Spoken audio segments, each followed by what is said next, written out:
Hey everyone, this is Brian from ActiveMelody.com. In this lesson we're going to break down double stops. I'm going to show you what they are and give you some examples. And make sure you go to ActiveMelody.com to download the jam track for this lesson for free if you want to. So let's take a look at what you're going to learn.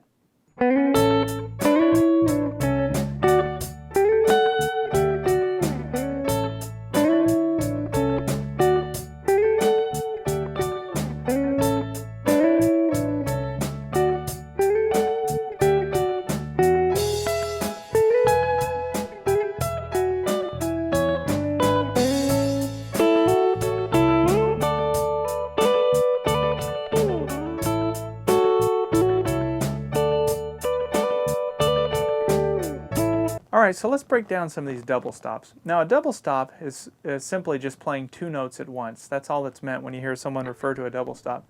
And so in guitar, typically that happens on the first and second string, kind of Chuck Berry style, or it happens on the second and third string. Here I'm playing two. Or it happens on the first and third string, skipping the second string. That way. And you know, you can do it on other strings, but those are the primary ones. It's kind of first and second, second and third, or first and third. And the way that I'm going to show you in this lesson, what we're going to do is we're going to take the rhythm track, which you can download the jam track. It's actually free. If you go over to ActiveMelody.com, make sure you download that because you can practice along with this. But what I'm going to do is show you how to play that pattern. I'm going to show you how to play two of them. The first one looks like this. And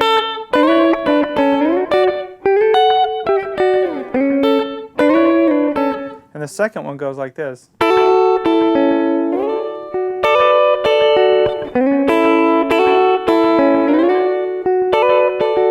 Okay? So let's break down the first one and show you that. And this is pretty easy to do.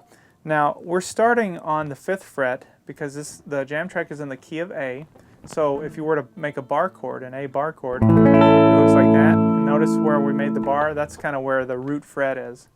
That's how I think of it anyway. So the root fret is the 5th fret. And if you think of that bar chord, I'm really just taking the first and the third string out of that and ignoring the rest. So forget the bar shape. If I'm just playing the first and third string, that's how I do it. And so I'm using my pointer finger on the 5th fret first string, then I'm using my middle finger on the 6th fret third string. And I'm playing them both at the same time. And the way I'm doing that is I'm using my pick on the 3rd string, and I'm using my ring finger to kind of pluck the 1st string like that. And I'm doing them at the same time. So you're doing this kind of little flicking thing like that. Now you could do that just with your fingers. You don't have to use a pick. Some people do it that way. They kind of throw their pick, you know, in their hand like that. If they're picking, they just kind of put it behind their hand. But to me, the easiest way to do it is just keep your pick the way you always do, and just grab those high notes with your ring finger. Now it's important to point out how I'm holding my pick. It's right between my thumb and index finger, like that. Some people hold their pick like this. That's actually an incorrect way to do it. So make sure you're holding your pick right. And just pluck the strings like that. And practice that. Okay? So, now, this is what we've learned thus far. Just that. Now we're going to slide into the rest of this. And what I'm doing there is I'm using my ring finger and middle finger starting on the 7th fret, and I'm sliding up to the 9th fret. Both of them at the same time. Just like that. And then I'm walking back to the 7th fret, and then back to that first position we learned, which is the A. So together it sounds like this.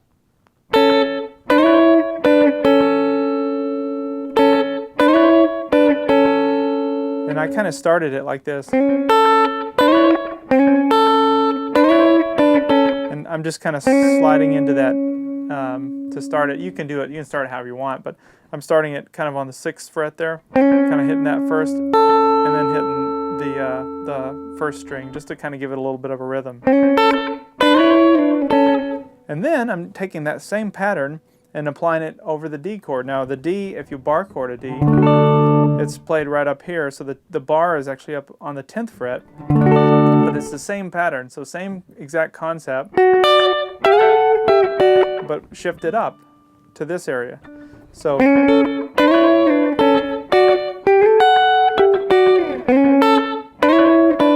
up to the D.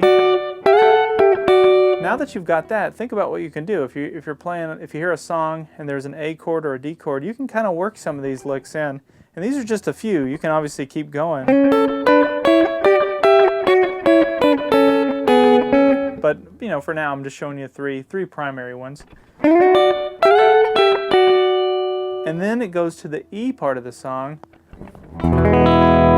which is up here. You just take it and you shift everything that you did on the D, just shift it up 2 more, because think of if you were to bar chord an E, now typically you wouldn't do that because it's pretty high on the neck. But I'm barring the 12th fret there. It's the same as an octave lower, you know, the E chord, so the nut would be where the bar is. But you're doing it up here. So using that same principle. So I'm just kind of doing that over each of the chords and where they are, you know, respectively, where their root frets are. So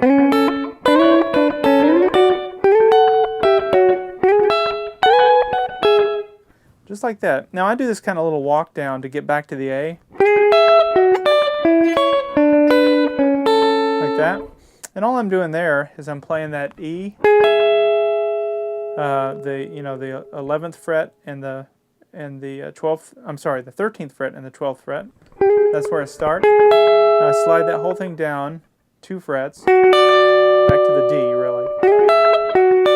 Then I go, you know, in the A when we were doing our little walk up to the 9th. I'm back to that part. Then I'm back to the 7th fret. And then I'm back to the A again. So that gives you a nice little walk down. And notice when I'm doing it, I'm not playing them both at the same time, although you could. I'm kind of hitting the 3rd string first, then coming in on the 1st string. So that's how you get that kind of double stop effect. It's a little bit country, a little bit blues, and it works over either. But you can, once you learn how to do this, you can start really working those licks in. Now instead of coming down to this high E, this is especially true for you folks that may be playing this on an acoustic guitar and you don't have a cutaway to be able to get that high on the neck. You could do this, and this works with electric too, to give a little variety. You don't have to come to the 12th fret, you can come to the low E position and do it an octave lower. So, you know, when you're playing an E chord, I'm just playing the 3rd and 1st string, and you can see it's the same concept as an octave, as the one we learned an octave higher. So that is the same as. So you can come down to the E and play it down there if you want. Now, I want to show you one other thing.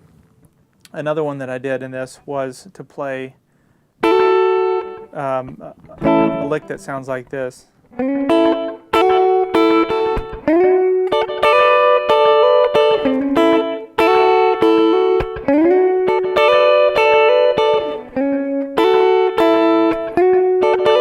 And what I'm doing, I'm just doing the same thing, going back and forth.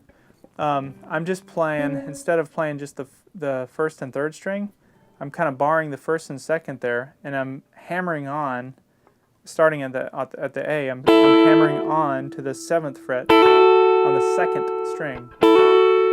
And I'm playing both of those strings at the same time. And notice I'm not using my pick for that. I'm actually using my ring finger and middle finger on my right hand. And I'm kind of plucking them. And it gives you, it's a little bit of a country thing, and I think what you're doing there is you're kind of emulating the pedal steel when you hear that in country songs. But it works really nicely.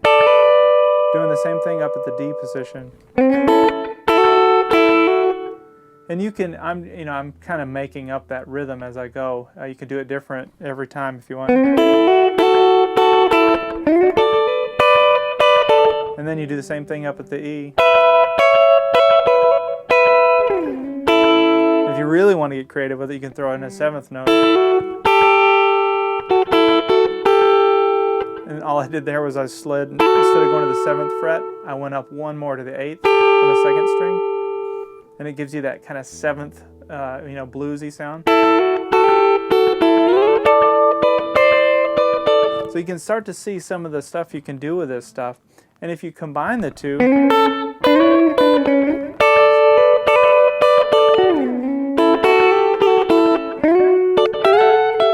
you can start to get all kinds of cool ways to play a rhythm instead of just, jangly chords, that's where a lot of people get stuck when they're trying to play rhythm. They just learn the chords down in the first position, but you don't realize you have this whole neck to work with, and there's all kinds of creative ways you can play that. So there you go, double stops. I hope that's helpful to people. Again, check out ActiveMelody.com if you want to download the jam track. It's free.